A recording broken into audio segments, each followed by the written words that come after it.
This last episode of The Boys was not filler, but that doesn't mean that it was necessary at all. There's a lot of people online right now saying that the last episode of The Boys was complete filler, and then people are arguing, being like, no, it wasn't filler. We had a lot of plot points develop. And yes, while there were some plot points that developed, there were a lot of things in this episode that were completely unnecessary. And please, just hear me out before you come after me.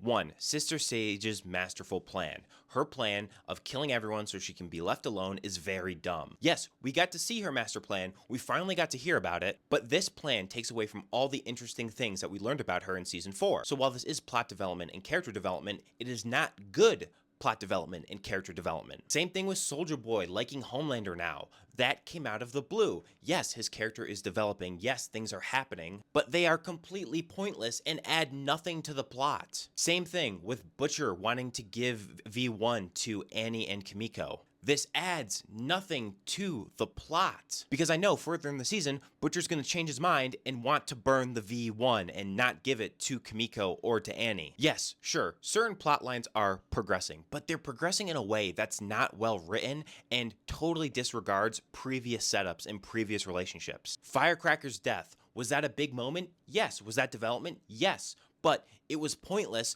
because she had a previous arc and previous interactions with Annie. You know, Annie, the reason why Firecracker spews all this rhetoric is to go after Annie. The fact that Bombsight has V1, we already knew that Bombsight had V1. Having a whole episode segment of the Seven figuring out that Bombsight has it is completely ridiculous because we already know that he does have it, and you can figure that out on the way to go find him. Yes, this episode did have certain character development. Yes, this episode did have plot enhancement, but none of it was any good. All of it was rushed, and it took away from the previous development that we've seen from these characters in previous seasons. But as always, that's just my take.